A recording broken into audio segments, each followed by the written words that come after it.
দেখলো ডাক দেখে, শ্রমিক গরুর ঘরের মধ্যে গরু যা আছে সব তোমার, তুমি নিয়ে চলে যাও। সেদিন আমার শ্রমিক আমাকে কেঁদে কেঁদে বলল, মালিক রে, গরুর মালিক তো আমি না, আমি এক সা গমের মালিক ছিলাম। আপনি ঠাট্টা করবেন না, কষ্ট দিবেন না, ওই গম আপনি আমারে দয়া করে দিয়ে দেন। আমি তো আর গরু কেমনে পাবো, গমের মালিক ছিলাম আমি, আপনি আমার গম দিয়ে দেন। বলেন তো আমাদের দেশে এই অবস্থা হলে কি হইতো? ওই গরুর মালিক আমি না, গরুর মালিক তুমি। বলে, মালিক রে, গরুর মালিক কেমনে হলাম?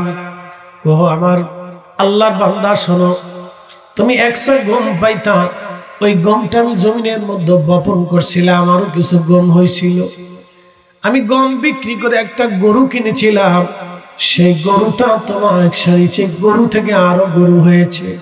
গোয়াল ঘরের মধ্যে গরু যা সব তোমার, তুমি নিয়ে চলে যাও। গরুর মালিক আমি না, গরুর মালিক তুমি। ওখানে আমার কোনো হক নাই, এখানে তোমার সব হক। তোমার হকগুলি তুমি বুঝিয়ে নিয়ে চলে যাও, আমার বিপদ থেকে তুমি বাঁচাও। একবার জোরে বলা যাবে কি মারহাবা? নবীজি বললেন, পূর্ব জামানায় 3 বন্ধু সফরের জন্য বের হয়ে গেল। যখন তারা রওনা করলো, পাহাড়ি রাস্তা যেতে যেতে 3 বন্ধু সফরে যেতে যেতে 3 বন্ধু চলে গেল। সামনে পাহাড়ি রাস্তা দিয়ে যাচ্ছে, যাওয়ার সময় দেখলো আকাশে মেঘ জমে গেছে। পাহাড়ি ঢল কেউ কখনো দেখছেন কিনা আমি জানি না। পাহাড়ি ঢল বড় ভয়ানক হয়, কারণ সমস্ত পাহাড়ের পানিগুলি পাহাড়ের গোড়া দিয়ে নেমে নেমে ফাঁকা দিয়ে রন চলে, তখন প্রচন্ড স্রোত হয়। ওই স্রোতের মধ্যে যাহা পরে ভাসিয়ে নিয়ে চলে যায়, কোথায় নিয়ে ফেলে দিবে তার কোনো হিসাব নাই। পাহাড়ি ঢলের মধ্যে কেউ যদি একবার পড়ে যায় স্রোতে, তাকে বাঁচানো আর হয়তো সম্ভব হবে না, এত ভয়ানক পাহাড়ি ঢল। খুব মনোযোগ দেন। 3 বন্ধু চিন্তা করলে, ঢলের মধ্যে যদি পড়ে যায় তাহলে অনেক বড় বিপদ আমাদের আসবে, চলো কোথাও আমরা গুহা পাই কিনা। 3 বন্ধু দেখলো পাহাড়ের একটা গুহা আছে, দৌড়াইয়া তারা গুহার মধ্যে চলে গেল। কিন্তু ঘটলো বিপত্তি, পার্শ্ববর্তী পাহাড় থেকে মস্ত বড় একটা পাথর ছুটে গড়িয়ে গড়িয়ে গড়িয়ে ঘুরে সেই পাথরখানা এসে গুহার সামনে এসে লেগে গেল। একেবারে গুহার মুখটা পাথরে আটকাই দিল। অনেক চেষ্টা করে 3 বন্ধু পাথরের গুহার সামনে থেকে পাথর সরাইতে পারল না। ভাই আমার, আমি মালয়েশিয়া গেলাম, মালয়েশিয়া একটা এলাকার নাম আছে পা গুহা আছে, পাহাড় আছে নাম বাতু গুহা। প্রাচীন, প্রায় 40 কোটি বছর বয়স এই গুহাটার। 40 কোটি বছর ধরে এই গুহার বয়স। হিন্দুদেরকে দেখলাম, হিন্দুরা মূর্তি বানাইয়া, প্রতিমা বানাইয়া, এরপরে মন্দির বানাইয়া তারা পূজা অর্চনা করতেছে গুহার ভিতরে। গুহার সামনে বিরাট বড় একটা মূর্তি তামিলনাড়ুর হিন্দুরা বানাইয়া লাগায়, বললো এটা, এই মূর্তিটা, এই দেবতাটা হচ্ছে যুদ্ধের দেবতা। সনাতনী যদি কেউ থেকে থাকেন তাহলে সনাতনীদের বিশ্বাস যুদ্ধের দেবতা আলাদা, খাবারের দেবতা আলাদা, পানির দেবতা আলাদা। বরকতের জন্য তারা লক্ষ্মী পূজা করে থাকে, শক্তির জন্য শিবের পূজা করে থাকে, এরপরে মনসার পূজা করে, এরপরে আপনার কার্তিকের পূজা করে, গণেশের পূজা করে, এরপরে আপনার কৃষ্ণের পূজা করে, কালীর পূজা করে, রাধার পূজা করে, লোকনাথের পূজা করে। এরকম তারা বহু দেবতায় বিশ্বাসী। কথা ঠিক আছে না? 3 বন্ধু গুহার ভিতরে পড়ে কান্নাকাটি শুরু করলো। একজন কাঁদে, আমি আর জীবনে কোনোদিন বাচ্চা কাচ্চার কাছে ফিরে যেতে পারবো না, আমার সন্তানরা কোনোদিন আমাকে দেখবে না, এই গুহার মধ্যে আজ আমরা মরে পড়ে থাকবো, কেউ খবরও জানবে না আমরা কোথায় মরে গেলাম। 3 জনে খুব কান্নাকাটি করতেছিল। তখন একজন বন্ধু ছিল বুদ্ধিমান, তিনি ডাক দিয়ে বলেন, বন্ধুরা, বেহুদা কেঁদে কোনো লাভ হবে না, বেহুদা কেঁদে কোনো লাভ হবে না। বন্ধুরা, কাদার মতো কান্না করো, জাগা মতো কান্না করো, জাগা মতো কাঁদলে কাজ হয়ে যাবে। বিপদে পড়ে গেছেন, যেখানে সেখানে কেঁদে কোনো লাভ হবে না। আপনি মসজিদে বাড়িতে চলে আসেন, 2 রাকাত নামাজ পড়ার পর আপনি না হাত তুলে দেন, রবের দরবারে হাত তুলতে দেরি হবে, আল্লাহর আকাশ থেকে সাহায্য আসতে দেরি হবে না। এই ইমানদার, আমার কাছে সাহায্য চাও। কার কাছে? আমার কাছে সাহায্য চাও। সালাতের মাধ্যমে, নামাজের মাধ্যমে সাহায্য চাও। পৃথিবীর সমস্ত বুজুর্গরা কখনো কখনো যদি কোনো সময় বিপদে পড়ে যেতেন, 2 রাকাত নামাজ পড়ে তারা রবের দরবারে হাত বাড়াইতেন। আল্লাহু আকবার, জোরে বলবেন না আল্লাহু আকবার। নামাজ পড়ে আল্লাহর দরবারে হাত বাড়াইতেন, আল্লাহ আপনি বিপদ থেকে আমাদেরকে বাঁচায় দেন। পৃথিবীর সব ওলিদের আইন ছিল এরকম। হযরত ইমাম হুসাইন কারবালার ময়দানে 2 রাকাত নামাজ পড়ে হাত বাড়াই দিলেন, আল্লাহ মাফ করে দেন। পৃথিবীর সমস্ত বুজুর্গ ওলি যারা ছিলেন তারা নামাজ পড়ে দোয়া করলেন।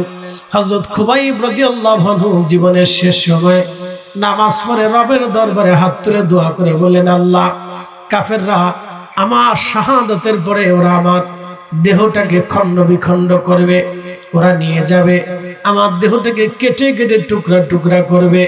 আল্লাহ আমি শহীদ হয়ে যাব, তাতে আমার আফসোস নাই। আমি শাহাদাতের মৃত্যু কামনা করেছিলাম, তুমি আমাকে শাহাদাতের দিকে নিয়ে যাচ্ছ আল্লাহ, কিন্তু একটা দরখাস্ত করি রব্বুল আলামিন, আমার লাশটাকে তুমি দয়া করে হেফাজত করবা।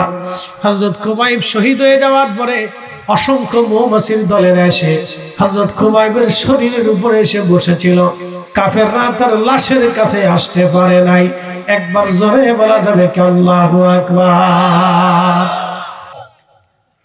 প্রিয় উপস্থিতি হাজিরিন, ভালো করে শুনবেন, বেশি লম্বা করব না। আমি মূল পয়েন্টের উপরে গুরুত্বপূর্ণ কথা আপনাদেরকে শোনাচ্ছি ভাই আমার। আরেক নাম্বারটা কোথায় বলে দিয়ে যাই। যদি মুসিবতে পড়ে যান, মহাবিপদ ঘোর বিপদে পড়ে গেছেন, সিজদার মধ্যে পড়ে যাবেন, একটা দোয়া পড়বেন, লা ইলাহা ইল্লা আনতা সুবহানাকা ইন্নী কুনতু মিনাজ জালিমিন। হযরত ইউসুফ আলাইহিস সালাম মাছের পেটের মধ্যে যখন পড়ে গেলেন তিনি, তখন মাছের পেটের মধ্যে তিনি সিজদায় পড়ে এই তাসবিহ খানা পড়তেছিলেন। আল্লাহর নবী বললেন, আমার ভাই হযরত ইউনূস মাছের পেটের মধ্যে পড়িয়া এই দোয়া পড়েছিল। আমার উম্মতেরা রে, তোমরা যদি বিপদগ্রস্ত হয়ে যাও, মুসিবতে পড়ে যাও, তাহলে সিজদার মধ্যে পড়ে আমার ভাই হযরত ইউনূসের মতো যদি তোমরা এই তাসবিহ পড়তে পারো, আল্লাহ ইউনূসকে যেমন মাছের পেট থেকে বের করে নিয়ে এসেছিলেন, আল্লাহ তোমাদেরকেও কঠিন বিপদ থেকে নাজাত দিয়ে দেবে।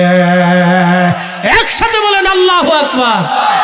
3 বন্ধু পেরেশানির মধ্যে পড়ে যে এক বন্ধু বলল, তোমরা জীবনে কে কোন নেক আমল করছো, ওই নেক আমল দিয়ে আল্লাহর দরবারে হাত বাড়ায় দাও।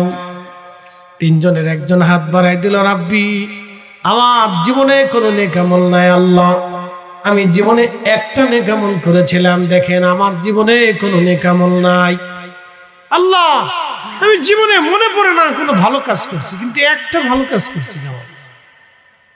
আমার বাড়ি দিন মজুর ছিল, সারাদিন পরিশ্রমের বিনিময়ে আমি তার 1 সা গম দিতাম, 1 সা 3.5 সারের মতো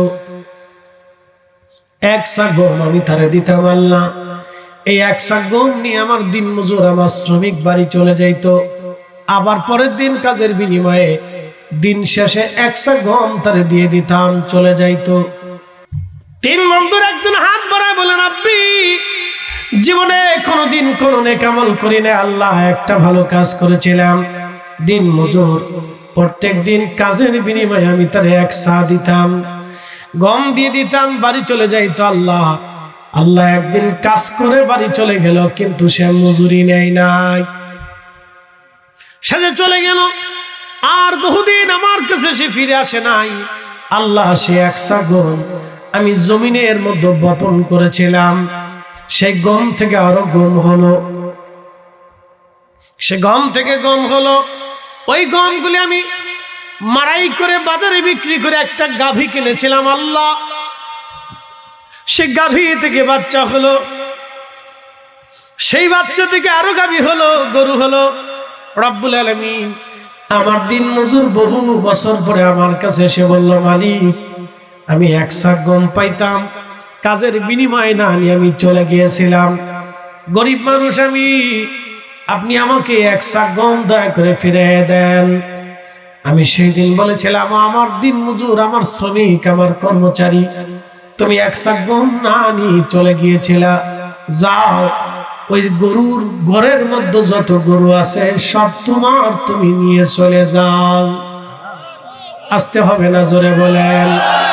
এ ভাই আমার, ভালো করে শুনে যাবেন। ওই বন্ধু ডাক দে বলে, রাব্বি আমার জীবনে কোনো ভালো কাজ নাই আল্লাহ, একটা ভালো কাজ আমি করছিলাম, আল্লাহ তোমার যদি পছন্দ হয়, আজকে গুহার ভিতরে আমি বিপদে পড়ে গেছি, আল্লাহ গো পাথর তুমি সরায় দাও আল্লাহ। আহা, আল্লাহর নবী সহিহ বুখারীর কিতাবুল আম্বিয়াতে বলতেছেন, নবী নিজে বললেন, টাস করে পাথরের 3 ভাগের 1 ভাগ গুহার সামনে থেকে সরে গেল। জোরে বলবেন কি মারহাবা? বলে বলেন, দোয়া কবুল হয় কি হয় না?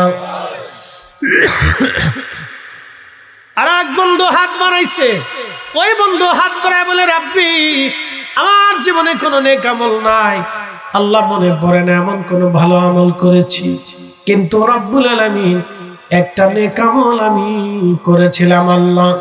আমি অত্যন্ত গরিব ছিলাম, উট দুম্বা ছাগল ভেড়াগুলি আমি মাঠের মধ্যে মরুভূমির মধ্যে চড়াইতাম। আল্লাহ গো তুমি তো জানো, সন্ধ্যা হলে উট দুম্বা ভেড়াগুলি আমি দহন করতাম, দুধ দহন করে বাজারে বিক্রি করে কিছু দুধ আমি বাজারে বিক্রি করতাম, বাজার সদাই করতাম, আর 1 পেয়ালা দুধ আমি আমার বৃদ্ধ মা বাবার জন্য নিয়ে আসতাম। যুবক, আপনাকে বলতেছি, ভালো করে শুনে নেন। মা বাবা যদি বৃদ্ধ হয়, মা বাবার জন্য যেখানে থাকবেন সেখান থেকে কিছু হাতে করে নিয়ে আসবেন, মায়ের হাতে দিবেন। মা একা খাবে না, মনে রাখবেন আপনার সন্তানটার জন্য নাতিরে না দিয়ে দাদি কোনোদিন খায় না, কারণ সন্তানের মহব্বত তখন নাতিদের উপরে চলে যায়। ঠিক আছে কিনা? বাবার হাতে খাবারের টুকরাখানা হাতে দিয়ে বলেন, আব্বা আপনার জন্য এনেছি, আপনি ছেলের জন্য আনেন, অসুবিধা নাই, মনে মনে পোলার জন্য নিয়ে আসছেন, কিন্তু বাবার হাতে দিয়ে বলবেন, আব্বা এই খাবারটা তোমার জন্য আনছি, তোমার আর মার জন্য নিয়ে আসছি, তোমরা খাও। দেখবেন কোন দাদা দাদি নাই রে, নাতিদেরকে না খাওয়াইয়া নিজেরা আগে খায়, বাবা মা খুশি হয়ে যাবে, বাচ্চারাও খাবার পেয়ে যাবে। জীবনে কোনদিন বাবা মা আল্লাহর দরবারে বলতে পারবে না, আল্লাহ আমার সন্তান আমার হক মিটাই নাই, আল্লাহ আমি আমার সন্তানের কাছে হক পাই। একবার যদি এই কথা আল্লাহর দরবারে বাবা মা বলে ফেলে, তাহলে জান্নাত হবে না। ওই যে কাবা শরীফের গিলাপ দিয়ে কবরে দিলেও জান্নাত হবে না। কোরআন শরীফ গলার ভিতরে বেঁধেও যদি ঝুলিয়ে দেওয়া হয়, জান্নাত হবে না। বলছিলাম, মার পায়ে জীবনে কোনোদিন চুমা দেন নাই। সাহাবী এসে বললেন, হুজুর ফাতে মক্কা হয়ে গেলে আমি মানত করেছিলাম আল্লাহর জান্নাতের দরজার মধ্যে চুমা লাগাবো। হুজুর ফাতে মক্কা হয়েছে, মক্কা বিজয় করেছেন, এখন আমি মাসালা মানত কিভাবে পুরা করব? নবী বলে দেন, যেখানে যান আপনাকে কবরে যেতেই হবে। পৃথিবীর যেই প্রান্তে আপনি যান না কেন, কবর আপনার জন্য অবশ্যই চলে যেতেই হবে আল্লাহর দরবারে। জায়গা যেহেতু নাই, তাহলে কথা শুনে যান। ভাই আমার, বাবা মারে ছাড়া খাবেন না, বাবা মারে ছাড়া কিছু বুঝছেন না, পরামর্শ নিয়েন, সিদ্ধান্ত নিয়েন। সাহাবী বলেন, হুজুর মানত করেছিলাম, এখন মানত আমি কি করে আদায় করব? জান্নাতের দরজা আমি কোথায় খুঁজে পাবো? আল্লাহর নবী বলেন, সাহাবী তোমার ঘরের মধ্যে কি মা আসেনি? বলে, হ্যাঁ হুজুর মা আছে। সাহাবী যাও, তুমি তোমার মায়ের পায়ের মধ্যে চুমা লাগাও, আল্লাহর জান্নাতের দরজায় চুমা লাগানো হয়ে যাবে। না না, একটা জবান বন্ধ থাকবে না, জবান বন্ধ রাখলে আল্লাহ ঠাটা ফেলাবে। একসাথে করে বলেন আল্লাহু আকবার। খুশি হয়েছেন না বেজার হয়েছেন?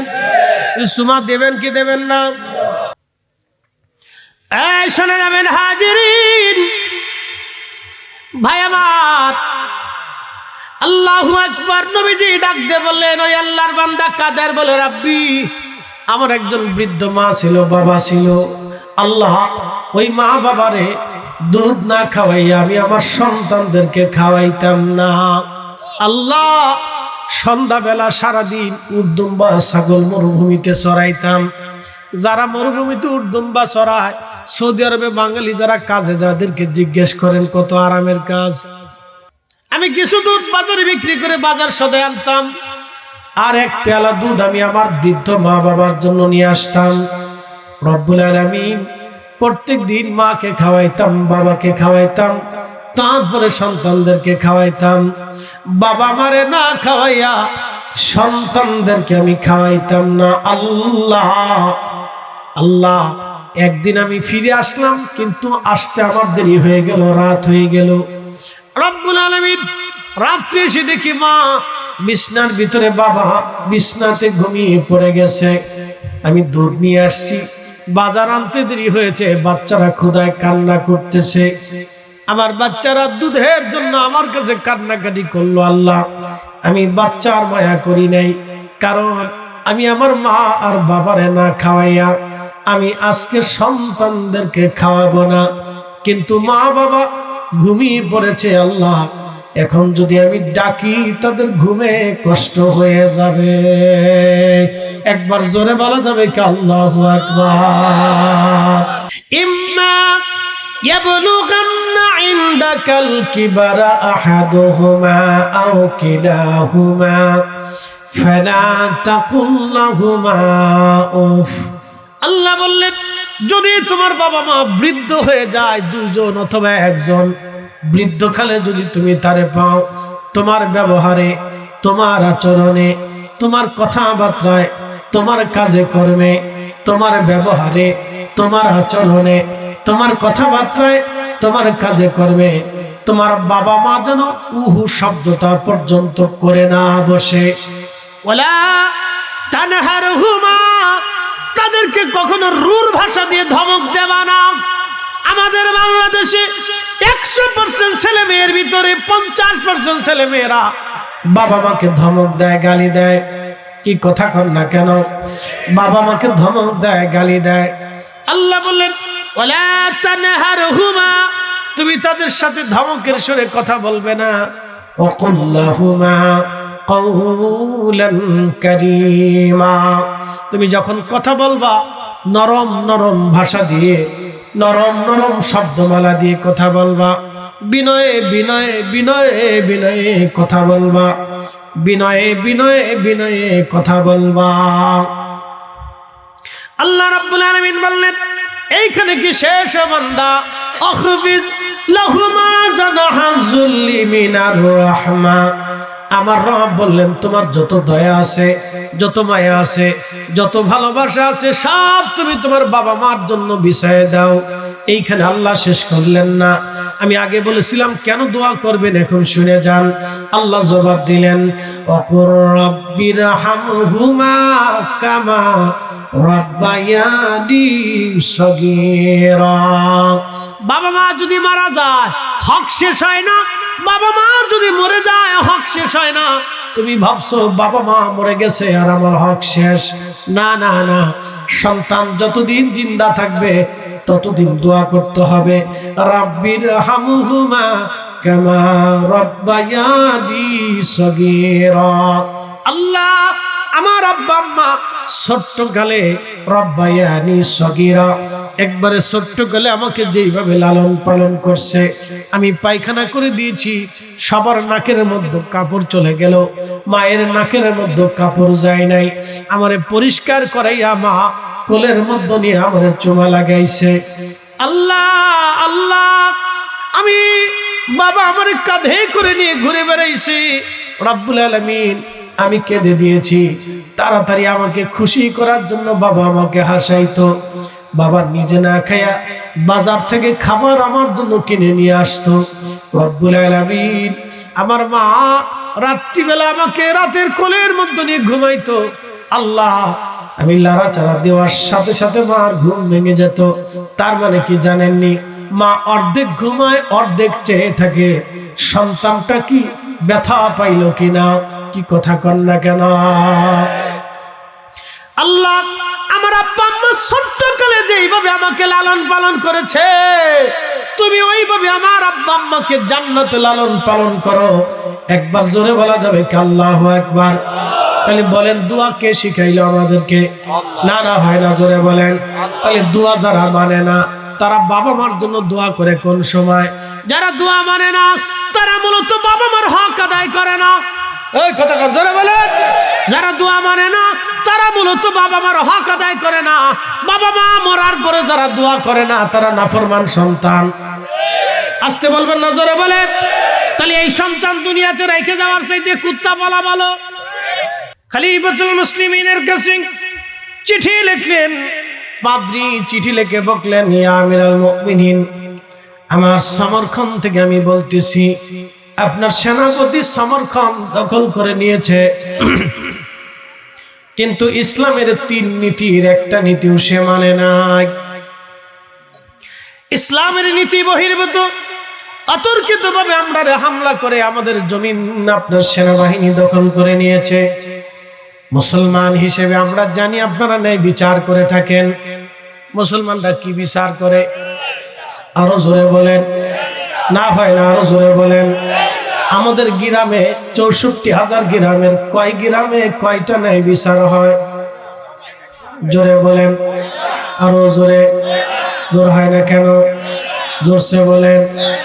চেহারা দেখে চোখ টিভি দিয়ে খলিফাতুল মুসলিমিন চিঠি এখানে দিয়ে বললেন, যান আপনি গভর্নরের কাছে পৌঁছায় দেন। বার্তাবাহক চিঠি নিয়ে গেলেন, হাতে দিলেন, পাদ্রীর হাতে দিয়ে বলেন, পাদ্রী খলিফা এই নির্দেশনা দিয়েছেন। পাদ্রী উত্তরখানা দেখার পরে পাদ্রীর মন ভেঙে গেল। ভাবছিলাম মুসলিম মিল্লাতের খলিফা বিরাট বড় খলিফা, ইনসাফওয়ালা হবে। যদি ইনসাফই তার মধ্যে না থাকে তাহলে সেটা কেমন করে হয়? বিচারক ডাক দিলেন, সেনাপতিকে ডাকলেন, বাদীকে ডাকলেন, 2 জনকে ডাকলেন আদালতে। হাজার হাজার মানুষ উপস্থিত, নেতৃবৃন্দ, সেনাবাহিনীর অফিসার উপস্থিত আছেন। সুদীজন গভর্নর থেকে শুরু করে সুদীজনরা উপস্থিত, সব ধর্ম বর্ণের মানুষরা উপস্থিত। দেখি আজকে ঐতিহাসিকভাবে মুসলমানরা কি বিচার করে আমরা দেখব। মুসলিম খলিফার চিঠি পাওয়ার পরে বিচারক সেনাপ্রধানকে জিজ্ঞেস করলেন, আপনি কি অতর্কিত হামলা করে এই দেশ দখল করেছেন? সেনাপ্রধান বললেন, হ্যাঁ, আমি অতর্কিত হামলা করে এই দেশ দখল করেছি। বলে, কারণ কি, কেন করেছেন? বলে, যুদ্ধ তো একটা মাত্র ধোঁকা, যুদ্ধ তো কৌশল। আমি সময় দিলে যুদ্ধে জিততে পারতাম না, এই জন্য সময় দিলে আমরা তাদের সাথে যুদ্ধ করতে পারতাম না, অথবা যুদ্ধ জয় দেরি হতো, আমাদের ক্ষতি বেশি হতো। এই জন্য অতর্কিত হামলা করে জমিন আমরা দখল করেছি। তখন কাজী জিজ্ঞেস করলেন, হে সেনাপ্রধান, আল্লাহ মুসলমানদের কি কি বিজয় দিয়েছে, ধোঁকার কারণে না ইনসাফের কারণে? সেনাপ্রধান বললেন, ইনসাফের কারণে মুসলমানদের আল্লাহ বিজয় দিয়েছে। বলে, ইনসাফের জন্য যদি আল্লাহ আমাদেরকে পাঠায় তাহলে আপনি কেন ধোঁকা দিয়েছেন? এই ধোঁকা হবে না। আপনার সৈন্যবাহিনী নিয়ে সন্ধ্যা লাগার আগে আপনি সৈন্যবাহিনী নিয়ে সমরখান থেকে আপনারা বিদায় হয়ে যাবেন। একবার জোরে বলা যাবে কি আল্লাহু আকবার? সেনাবাহিনীর সমস্ত সদস্যরা অস্ত্রশস্ত্র, মালসানা, যুদ্ধ সামগ্রী যার যা ছিল সব কিছু নিয়ে রেডি হয়ে তারা রওনা হয়ে যাচ্ছে। সূর্য ডোবার আগে চলে যেতে হবে। সেনাপ্রধান সবার শেষে বের হবেন। সূর্য আকাশে লালিমা ধারণ করেছেন। সৈন্যবাহিনী যেতে যেতে যেতে যেতে সামান্য বিগ্রেড আছে। তখন পাদ্রী চিন্তা করলেন, এত বড় ভদ্র এবং ইনসাফওয়ালা জাতি জমিন থেকে চলে গেলে এই জমিনে কোনোদিন সুখ হবে না। এদের মতো ইনসাফওয়ালা জাতি যদি আমাদের মাঝে থাকে তাহলে আমাদের দেশ সোনার দেশ হয়ে যাবে। একবার জোরে বলা যাবে কি মারহাবা? পাদ্রী দাঁড়িয়ে গেলেন সেনাপ্রধানের সামনে, আমরা আপনাদেরকে যেতে দেব না। সমস্ত সমরকানবাসী দাঁড়ায় গেল, আমরা আপনাদেরকে যেতে দেব না। আমাদের আর বোঝার বাকি নাই ছোট্ট আদালতের রায়ে আপনি এত বড় বিজয় ছেড়ে দিয়ে সেনাবাহিনী নিয়ে চলে যান। আপনাদের মতো ভদ্র, আপনাদের মতো ইনসাফওয়ালা জাতি দুনিয়াতে নাই। ও সেনাপ্রধান, আমরা আর দেরি করব না, আপনাদের সাথে কালেমা পড়ে আমরাও মুসলমান হয়ে যাব। সেই দিন সমরকন্দের হাজার হাজার মানুষ একসাথে কালেমা পড়ে মুসলমান হয়ে গেল। একবার জোরে বলা যাবে কি আল্লাহু আকবার? আল্লাহ বলেন ইন্নাল্লাহা ইয়া'মুরু বিল আদলি ওয়াল ইহসানি ওয়া ইতাইদিল কুরবা। আল্লাহ রাব্বুল আলামিন বললেন, হে আমার বান্দারা, আমি তোমাদেরকে নির্দেশ দিলাম তোমরা দুনিয়াতে ইনসাফ করবা, ন্যায় করবা এবং ইহসান করবা, দয়া করবা, ন্যায় কাজ করবা, অন্যায় কাজ করবা না, ন্যায় কাজ করবা, অন্যায় কাজ করবা না, অন্যায় করবা না, ন্যায় কাজ করবা। আচ্ছা আপনারা বলেন তো কুত্তার বাচ্চা হয় কয়টা? কি আসতে কইলেন কি আপনারা? কষ্ট হইতেছে আপনাদের? ওই আগে বলছি ওইটা নাই তো, অনেকেই চিন্তা করছে তাহলে এখানে নাই তাহলে যাই গিয়ে আমার শেষ করে দিতেছি। আমি দারুণ কিছু কথা আপনাদেরকে শুনেছি, একবারে কাটা কাটা অযোধ্যা বলে খালি জিকির যায়। আমি জানি জিকির তো চাবে, জিকির মজার জিনিস। গাছে মাছে পাহাড়ে পর্বতে জোরে জঙ্গলে পশু পাখি আসমানে গ্রহ নক্ষত্র তারা যা আছে সব জিকির করে কার? আমরা কারটা করবো? দাঁড়ায় যদি পারেন দাঁড়ায় করেন, অসুবিধা নেই। বইয়ে রয়েছেন বইয়ে করেন, অসুবিধা নেই। শুয়ে আছেন শুয়েই করেন, তাও সমস্যা নেই। অনেকে দেখি ওই না ওই বাঁশের ঝুলে করতেছে, করেন তাও সমস্যা নেই, করেন। ঝুলে তো জিকিরই করবেন না, কি করবেন? অন্য কিছু তো আর করবেন না, তো করেন তাও করেন, অসুবিধা। আমার কাছে কোনো নিষেধ নাই, জিকিরই তো করবেন। পৃথিবীর বহু দেশ আল্লাহ আমার ঘোরার তৌফিক দিছে। বিভিন্ন দেশে, উজবেকিস্তান এখনো দেখবেন, তাজিকিস্তান, তুর্কমেনিস্তান, রাশিয়া, আজারবাইজান, এই সমস্ত অঞ্চলগুলিতে তারা গোল হয়ে, তো নকশবন্দিয়া যারা আছে, নকশবন্দিয়ার তরিকতের সবকের দিকে বেশি, তুর্কিস্তান নকশবন্দিয়ার সবক বেশি, তারা গোল হয়ে দাঁড়াইয়া জিকির করে, জিকিরের সাথে তারা সামা গায়। আমরা যেভাবে গজল গাই না, এরা একজনে দূর থেকে গজল গায় আর সবাই গোল হয়ে সিরিয়াল খুব সুন্দর করে আল্লাহ আল্লাহ, এক একজন এক এক ভাবে আল্লাহ আল্লাহ লা ইলাহা ইল্লাল্লাহ একসাথে জিকির করতেছে। খালি যত ধাক্কা দেখি বাংলাদেশে মনে করছে আজানের আগে সালাম দিছে, দুরুদ সালাম করছি, ওকে ধর্ম চলে গেছে। এবারে শেষ, বাংলাদেশের ধর্ম নাই, ধর্ম চলে গেছে। আমি মালয়েশিয়ার পুত্র যার সেন্ট্রাল জামে মসজিদ পার্লামেন্টের সামনে, বাংলাদেশে ওরকম একটা মসজিদ আপনি খুঁজে পাবেন না। শত শত কোটি টাকা খরচ করে একটা মসজিদ বেটারা বানাইছে। এরা আমাদের দেশের মতো এত গরিব দেশ না, ধনী দেশ। আমাদের 30 টাকা আর ওদের 1 টাকা, তাহলে বুঝেন এবার ওরা আমাদের থেকে 30 বছর আগে চলে গেছে। কথা ঠিক আছে কিনা? আর মার্কিন ডলার কত টাকা? আমাদের দেশের 122 টাকা আর ওদের 1 টাকা, তার মানে ওরা 122 বছর আগে চলে গেছে। বুঝলো? ওরা 122 বছর পিছিয়ে আমরা পৌঁছেছি ওদের থেকে, 122 বছর পিছনে চলে গেছে। ওরা যে সময় মোটরসাইকেল চালাইতো ওই সময় আমরা ঘোড়ার গাড়ি চালাইতাম। কি কথা ঠিক আছে কিনা? ওরা যে সময় পাজারুতে চলতো ওই সময় আমরা তখন সাইকেল চালাই। মনে রেখে কত বছর পিছনে করছি। বাঙালিরা একটা কাজে খুব ভালো পারদর্শী, খালি কে কারে বাস মানে, খালি বাসের চিন্তায় থাকে। এইটা বাঙালিরা খুব পারা পারে, আর কিচ্ছু পারে না।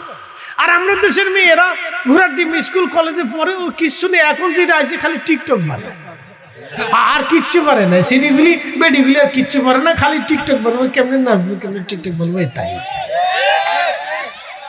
না, আর কিচ্ছু না। পৃথিবীর অন্য দেশের মেয়েরা যায় দেখেন গবেষণা করে, ইরানের মেয়েরা পারমাণবিক বলেন, কত বড় পৃথিবী, কত বড় মুসলিম সাম্রাজ্যের খলিফা। ভালো করে বুঝেন, রাজধানী সিরিয়ার দামেস্ক। তো বার্তাবাহক মনে করছে বিরাট মসজিদ দেখছে, আলিশান প্রাসাদের মতো মসজিদ দেখে বলতেছে, এটা কি তোমাদের খলিফার রাজ দরবার নাকি? না, এটা আমাদের আল্লাহর ঘর মসজিদ, খলিফা এখানে নামাজ পড়ে। তো চিন্তা করলো, এটা যদি এখানে নামাজ পড়ে তাহলে তার রাজ দরবার কত বড় হবে। আচ্ছা, তো তাহলে তোমার খলিফার কাছে নিয়ে চলো। বার্তাবাহককে লোকেরা নিয়ে যাচ্ছে, চলো আমার খলিফার বাড়ি। যায় দেখে একজন মানুষ মাটির ঘরে মাটি দিয়ে, কাদা দিয়ে, পানি দিয়ে মাটির ঘর লেপতেছে, আর তার স্ত্রী মাটি আর পানিগুলি আগায় আগায় দিচ্ছে, বলতেছে উনি আমাদের মুসলিম মিল্লাতের খলিফা। একবার আওয়াজ তুলে বলা যাবে কি মারহাবা? কি বুঝলেন? তখন বার্তাবাহক চিন্তা করে যে মুসলমানটা কি পাগল নাকি? তুমি কি আমার সাথে ঠাট্টা করতেছো? বলে না। তো তুমি কইলে একটা কামলার বাড়ি তিনি আসছে, সে কি করে খলিফা হয়? কেন উনি আমাদের খলিফা। জোরে বলবেন না, জোরে। উনি আমাদের খলিফা। লোকেরা আসলো, সৈন্যবাহিনী আসলো, মন্ত্রী পরিষদ, উনি আমাদের খলিফা। ভয় নেই, কি আনছো বলো? বলে বার্তা নিয়ে আসছি সামারকান্দ থেকে, আমি একটা জরুরি বার্তা এনেছি, আমাদের পাদ্রী ধর্মযাজক এই বার্তাটা দিয়েছে। খলিফাতুল মুসলিমিন চিঠিখানা পড়লেন। চিঠিখানা পড়ে চিঠির অপর, তখন তো চামড়া দিয়ে কাপড় দিয়ে চিঠি লেখা হতো, তো চামড়ার অপর পাশে খলিফা চিঠির মধ্যে লিখলেন যে দ্রুত গতিতে সামারকান্দের গভর্নরকে নির্দেশ দিলাম একজন বিচারকের নেতৃত্বে যেন বিচার কাজ সমাধান করা হয় এবং এই পাদ্রীর বক্তব্য যেন বিচারক শুনে থাকেন এবং বিচার কার্য করে। বাস এতটুকু। বার্তাবাহক চিন্তা করে এটা কি করে হয়, এত বড় খলিফার কাছে আমি আসলাম বিচারের জন্য, আর এতে একটা চিঠি লিখলো এই বিচারক নিয়োগ করে তারপরে বিচার করার জন্য, এরা কি এই কথা শুনবে নাকি? খলিফা কোনো নির্দিষ্ট কিছু দিল না, এটা কেমন কথা? না, আমরা ন্যায় বিচার পেলাম না। দেখেন মুসলমানদের আদর্শ কিন্তু ন্যায় বিচার করা। একসাথে বলেন, কি বিচার করা? জোরে বলেন। আমরা এখন সারা পৃথিবীতে পর্যদস্ত যে আমরা মুসলমানদের ভিতরে ন্যায় বিচার নেই, না কোনো ন্যায় বিচার নেই। সারা দুনিয়াতে খুঁজে দেখেন মুসলমানদের কাছে কোনো ন্যায় নেই, মুসলমানদের কাছে কোনো ন্যায় নাই, মুসলমানদের কাছে কোনো ন্যায় নেই। খাবার বিষ মিশর কাছে কি ন্যায় আছে বলে না? মিথ্যা সাক্ষী দিতে ওর কাছে কি নেবে আছে? যে মিথ্যা মামলা দেয় দারোগার কাছে যায়, বলে কোন সিস্টেমে লিখলে মামলা জটিল হবে, উকিলের জিজ্ঞাসা কোন সিস্টেমে লিখলে মামলা বেশি দিন চলবে এবং শাস্তি কঠিন হবে, ওটা লেখে। বুঝতে পারছেন? আমাদের কাছে কোনো ন্যায় নেই। ভালো করে শুনে নামেন, ইয়া রাব্বি মান কাতালা নাফসান বিগাইরি নাফসিন আও ফাসাদিন ফিল আরদি ফাকান্নামা কাতালান নাস জামিআ। দুনিয়ার সমস্ত মারলে যেই মানুষ মারলে যে অপরাধ হবে, একজন নিরপরাধ মানুষকে মেরে ফেললে সেই অপরাধ হবে, একজন নিরপরাধ মানুষকে মেরে ফেললে যে অপরাধ হবে, তাম দুনিয়ার সমস্ত মানব জাতিকে মেরে ফেললে সেই অপরাধ হবে। আপনি বুঝেন তো, এইরকম লক্ষ নিরপরাধ মানুষকে মারার পরে কোনো বিচার হয়ে যায়। এই আসতে বলবেন না, জোরে বলেন। লক্ষ 1 থেকে 1,50,000 রোহিঙ্গা মারার পরে আজও পর্যন্ত বিচার হয়নি। আসতে বলবেন, জোরে বলেন। বাংলাদেশের লক্ষ লক্ষ মানুষ স্বাধীনতার সময় পাকিস্তানি সৈন্যরা মেরে ফেলে দেওয়ার পরেও আজও পর্যন্ত তারা ক্ষমা চায় না। এই কথা কেন? মুসলমান হলে কি ছেড়ে দেবো নাকি? সে কি আমার বাপ না চাচা না খালু নাকি? তাদের সেনাবাহিনী আমাদের দেশের লক্ষ লক্ষ নিরীহ মানুষ গুলি করে মারছে। এই কথা কেন? আজও পর্যন্ত ক্ষমা চাই নাই, এর ক্ষতিপূরণ আজও পর্যন্ত দেয় নাই। দিন কি বলে, ইসলাম কি বলে আপনি বুঝান আমাকে।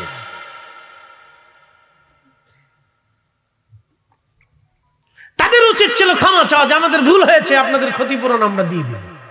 নিরীহ মানুষগুলি মারা গেছে, আমরা ক্ষতিপূরণ দিয়ে দেব। আজও পর্যন্ত ক্ষমাও চাইনি, ভুলও স্বীকার করে নাই। প্রিয় হাজিরিন, ভালো করে শুনে যাবেন।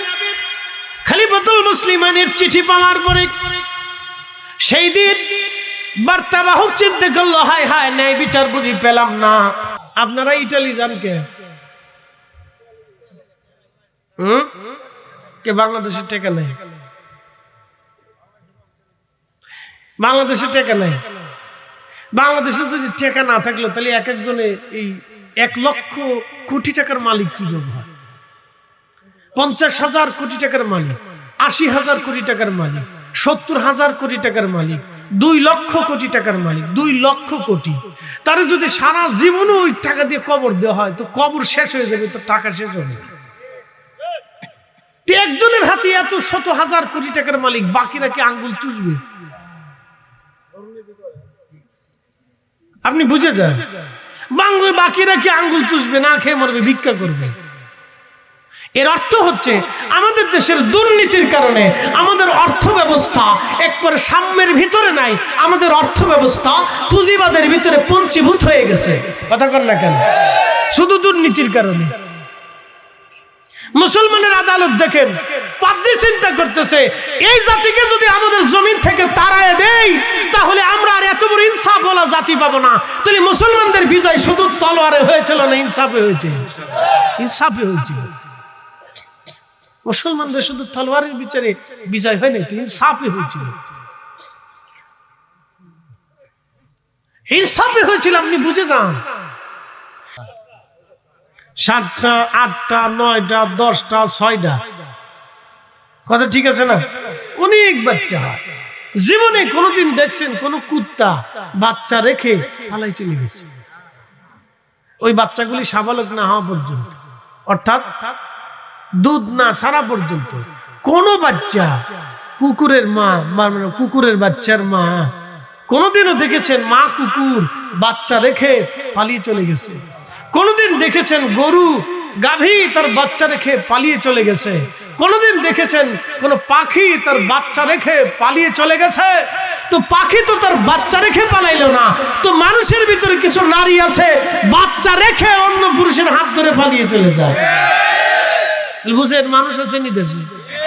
কয়টা মানুষ আছে? এইবার বুঝি ওয়াজ, এটা ওয়াজ। বেটিরা খুব চেতে গেছে, হুজুর খালি আমরাই দোষ দিয়ে দিই। হ্যাঁ, খুব চেতছে। এবার আসেন, শুধু মহিলাদের দোষ দিয়ে লাভ নেই। আমাদের দেশের লক্ষ লক্ষ হাজার হাজার পুরুষ আছে বিয়ে করছে, বউ তালাক দিয়ে দিচ্ছে, বাচ্চা হয়েছিল, ওই বাচ্চা স্ত্রীর কাছে দিয়ে সে আর এক বউ আনছে, সেই বাচ্চা আইনে প্রথম স্ত্রীর বাচ্চার খোঁজ খবর নেই না। একবার ঠিক আসতে করলেন কে? তাহলে এবার বলেন, ওই পুরুষ মানুষ না কুকুরের চাইতে নিকৃষ্ট? ও শুয়োর আর কুত্তার চাইতে নিকৃষ্ট, মানুষই হতে পারে না। এই কথা কার নাকি? ওরে বেহেশত যাইতে বললেন? হ্যাঁ, ওরে কোন যে তুই কোন বাপে তোরে বেহেশত লই যা? ফরজি হিসাব কইছে, কোন বাপে তোরে বেহেশত লইব যা, দেখ চেষ্টা করে পারিস কিনা। সন্তানের হক নষ্ট করে দিয়ে বেহেশত যাবার চাও, কেলে কেলে জান্নাতে যাবার চাও, কাবা শরীফের গিলাফ দিয়ে কবর দিলেও তোমার বেহেশত হবে না, কারণ তুমি শিশু বাচ্চার হক নষ্ট করছো। এই কথা কার না কেন? তুমি শিশুর হক নষ্ট করেছো, ও বাচ্চা বুঝার আগেই তুমি তার হক নষ্ট করে ফেলছো।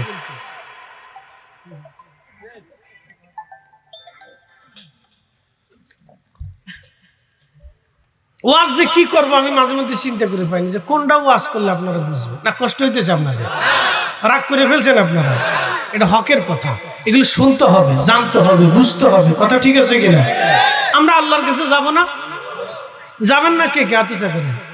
সবাই তো যাবেন, বোঝা গেছে। ওয়াজ শুনতেছেন আপনারা, যাবেন তো সবাই আল্লাহর কাছে। তো কি নিয়ে যাবেন? কদ্দুর মুড়ি, চানাচুর, চিড়ে, বাদাম, লটপটি চটপটি, সিঙ্গাপুর মুড়ি, এগুলো নিয়ে যাওয়ার সুযোগ আছে? বগুড়ার দই, আচ্ছা বগুড়ার দই আর নাটোরের কাঁচগোল্লা, এগুলি নেওয়া যাওয়ার কোনো সুযোগ নাই। ভাই আমার, নিয়ে যেতে হবে আমল, নিয়ে যেতে হবে ঈমান, বুঝে যাওয়াটা জরুরি। আল্লাহ আমাদেরকে কবুল করুন। আওয়াজ তুলে জোরে বলেন আমিন। লা ইলাহা ইল্লাল্লাহ, জোরে লা ইলাহা ইল্লাল্লাহ, লা ইলাহা জবান খোলে আল্লাহ আল্লাহ আল্লাহ আল্লাহ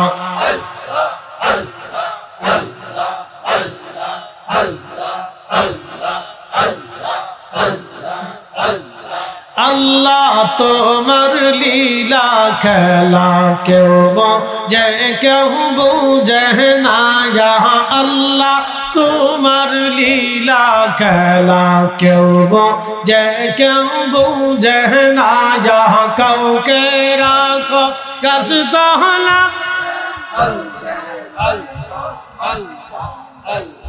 কাউকে রাখো গাছ তহলা তে, কাউকে রাখো বলখানা। হে আল্লাহ তোমার লীলা খেলা কেউ বোঝে কেউ বোঝে না। আল্লাহ আল্লাহ আল্লাহ আল্লাহ আল্লাহ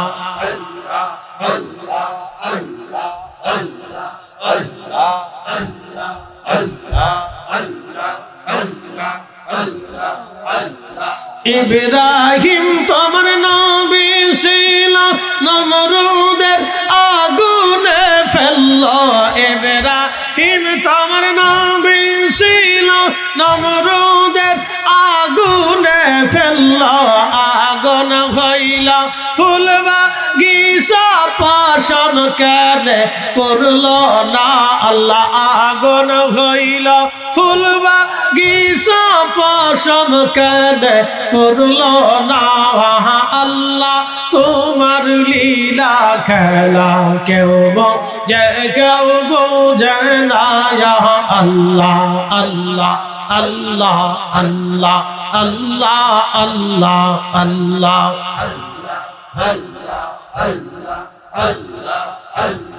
কাউকে রাখো গাছ তহলাতে কাউকে রাখো বালাখানায় আল্লাহ কাউকে রাখো গাছ তহলাতে কাউকে রাখো বালাখানায় আল্লাহ তোমার লীলা খেলা কেউ বোঝে না আল্লাহ আল্লাহ আল্লাহ আল্লাহ জবান খোলে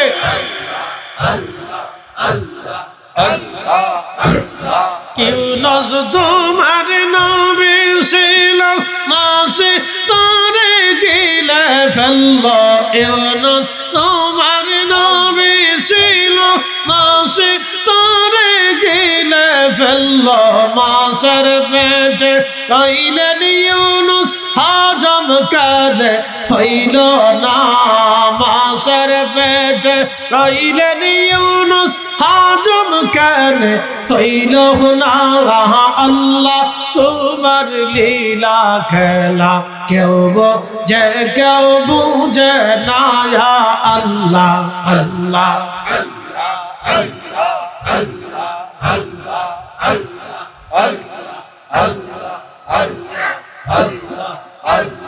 কাউকে রাখো গাছ তহলাতে কাউকে রাখো বালাখানা গায়ে কাউকে রাখো গাছ তহলাতে কাউকে রাখো বালাখানায় আল্লাহ তোমার লীলা খেলা কেউ বুঝে না আল্লাহ আল্লাহ আল্লাহ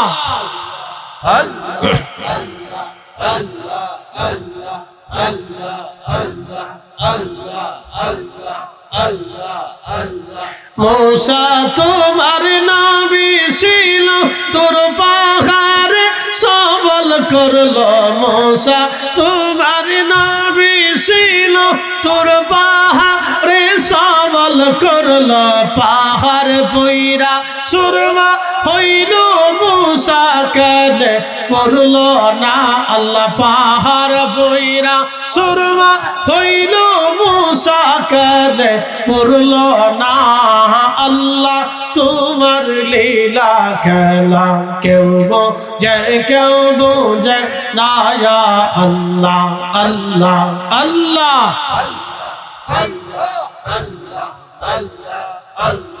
কাউকে রাখো গাছ তহলাতে কাউকে রাখো বালাখানায় কাউকে রাখো গাছ তহলাতে কাউকে রাখো বালাখানায় আল্লাহ তোমার লীলা খেলা কেউ বোঝে না আল্লাহ আল্লাহ আল্লাহ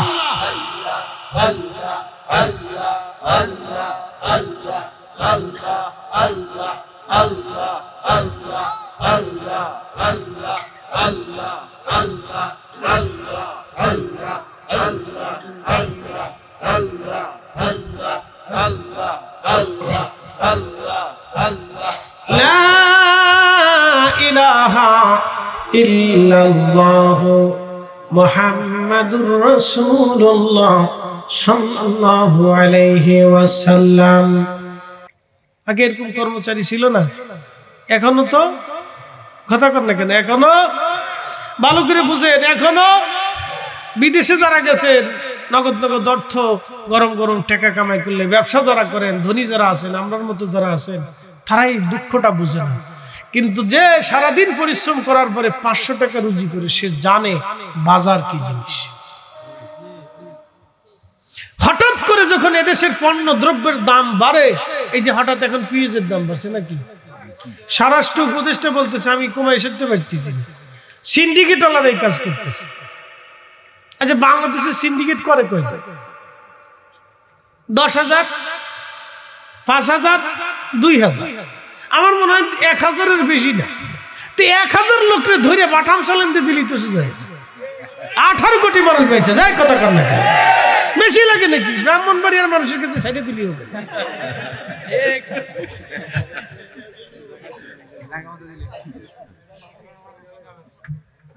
খারাপ কইছি ভাই? আমরা কম না, আমরা দিন তারিখ দিয়ে নামি, আমরা আমরা এলাকায় দিন তারিখ দিয়ে ডাল সরকি দিয়ে দেব, একবারে যুদ্ধ হয়। কিন্তু আমাদের এলাকায় ক্ষতি কম, আপনাদের এলাকায় হঠাৎ মারামারি, হঠাৎ মারামারিতে ক্ষতি বেশি হয়। আর আমরা হলো দিন টাইম দিয়ে যে অমুক দিনে নামবো আসিস, তো 2 গ্রাম মাঠের ভিতরে নামে, যেখানে সেখানে মাঠের ভিতরে নামে। আমাদের দেশে হলো ঢাল দিয়ে, তারপরে ওই বড় বড় সরকি আছে, কাতরা আছে, আগে যে দেখবেন সেনাবাহিনী যুদ্ধ করতে আগে আগের সৈন্যরা, এটা দিয়ে আমার উপর কুবাকুবি হয়। এর ভিতরে 2-1 যদি পড়ে যায় তাহলে ও খুব খেয়ে মারা যায়। সিস্টেমটা খুব ভালো, শক্তি পরীক্ষা হয় খুব মারাত্মক, দেখি কোন এলাকার শক্তি বেশি, বুঝছেন? এরকম মারামারি হয়, দিন তারিখ নির্দিষ্ট করে এভাবে চলে। আপনাদের এদিকে হঠাৎ লাগে। আমি একদিন এই গেছি কোন ডানাকি নাসিরনগর ওইদিকে, মাহফিল করে লাগে, হাই রে ভাই, মাগরিবের সময় যাইয়ে গাড়িটা ঢুকেছি, এমন সময় দেখি মিছিল নিয়ে আসতেছে, কিরা? এরপর সে মাইক দিয়ে ঘোষণা দিল, যার যা আছে সব লোক নিয়ে বেরিয়ে যান। আমি ওইসে কাজ আজকে ভাই, গাড়ি আমি সরাই সারতে পারি না। ওরে আজকে তো হুজুর চিনবেন না। পরে গাড়ি নিয়ে এক ভদ্রলোক, সে ওই পাশে কি বলে প্রাইমারি স্কুলে আপনার কাজ হইতেছে, বলে যে হুজুর তাড়াতাড়ি আমার এই স্কুলের কোনার ভিতরে ঢুকা। ভাইরে ভাই, তারপরেও 2-3 বার ওরা লাঠি সোটা নিয়ে শাল সরকি নিয়ে আইছে, গাড়ি আক্রমণ করে, এরা মানে কারা। পরে হে লোকে ঠেকাছে, এই হুজুরের গাড়ি ওয়াশ করতে আইছে, পরে ফিরে চলে গেছে। হাই হে রে, ওইদিন আমার গাড়িটা গেছে। ওরা গাড়ি টাড়ি ভাঙ্গে পরে এসে করতো, আহা হুজুর শেষ, আহা হুজুর, আহারে হুজুরের গাড়িটা শেষ, আহা পর্যন্ত কই শেষ, আমার যে এই দিক দিয়ে বাস গেছে ওই খবর ওরা দেখতে নেই, বুঝতে পারছেন? আমি ওই দিন দেই হ্যাঁ ছাদের উপরতে দাঁড়ায় দেখতেছি 2 গ্রুপে খাতরাখাতি চেঙ্গাচিঙ্গি করতেছে, মারামারি করতেছে। আরে কোদা রে, পুলিশ পর্যন্ত আহত হয়েছে, 3-4 জন পুলিশ আহত হয়েছে, ঠেকাইতে এসে, বুঝতে পারছেন? এগুলি তো অন্যায় কথা, ঠিক আছে কিনা? এগুলি কোনো ভালো কাজ না, এগুলির থেকে আমাদের বের হয়ে আসতে হবে, এগুলি থেকে আমাদের বের হয়ে আসতে হবে। এগুলি এই যে একজনের দোকান ভেঙে ফেলে দেওয়া, গাড়ি ভেঙে দেওয়া, একজনের নিরাপরাধ একজন মানুষকে মারা, এগুলো অনেক বড় অন্যায়, বুঝতে পারছেন? এগুলি থেকে আমাদের বের হয়ে আসাটা জরুরি, অনেক জরুরি। না তুমি আমরা কিন্তু পরিবর্তন হতে পারবো না। পৃথিবীর উন্নত বিশ্বে যা দেখেন, ওরা এইভাবে মারামারি করে না, এভাবে করে না। তা আমাদের এগুলির থেকে বের হয়ে আসাটা জরুরি। সে বাংলাদেশের কোনায় কোনায় এখনো মারামারি, উরে বাপরে বাপ, এক গ্রাম আর এক গ্রামের সাথে মারামারি হেঁটে গেলে, হয়েছে সেদিন বাঞ্চারামপুর দেখছি, আর এক গ্রামের ভিতরে ঢুকে খেতা, বালিশ, কম্বল, চাদর মাদর যা ছিল একবারে সব চুরি করে নিয়ে চলে গেছে। আচ্ছা আপনি বলেন, এটা কি ইসলামের কোন আইনে আছে? খোদার বিধানে, রসুলের তরিকা আছে? এটা তো জুলুম, এটা তো অন্যায় কথা, ঠিক আছে কিনা? এটা কি অনেক বড় অন্যায়, শুধু অন্যায় না ভাই, অনেক বড় অন্যায়। মুসলমানরা কোন যুদ্ধে কাফেররা হেরে গেলেও তাদের বাড়ি ঘরে আগুন দেয় নাই, বাড়িঘর থেকে একটা পর্যন্ত আগুন নিয়ে আসে নাই, মুসলমানদের ইতিহাসে নাই, সাহাবীদের ইতিহাসে নাই।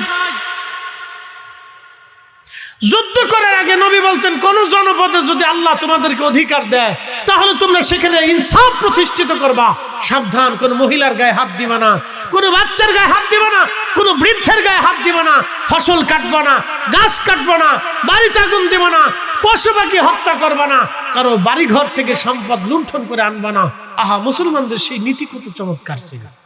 আপনি দেখেন তো, আমরা মাঝে মধ্যে চিন্তা করি যে আমরা মুসলমান না মানুষ, আমি নিজেই বুঝি না। মানুষই তো হইনি তো, মুসলমান তো আরো পরের কথা। হ্যাঁ প্রিয় ভাই আমার, ভালো করে শোনেন, তোমার কাছে এর লাগে কিছু লোক যাইতেছে, কয় না আমরা ফুসাইতো না যাই গে। কিছু লোকে চিন্তা করছে আমরা আজকে ফুসাইতো না আমরা যাই গে, কারণ ফুটলা না থাকলে তো ফুসাই না। এটার ভিতরে এই তাগারি তো খুব মারাত্মক তাগারি। উরে খোদা, এর ভিতরে আল্লাহ যে কত কিছু হান্দাইছে তারপরে মন ভরে না। কি কথা ঠিক আছে কিনা? মন ভরে না, মন ভরে না, মন ভরে না। প্রিয় উপস্থিতি হাজিরিন,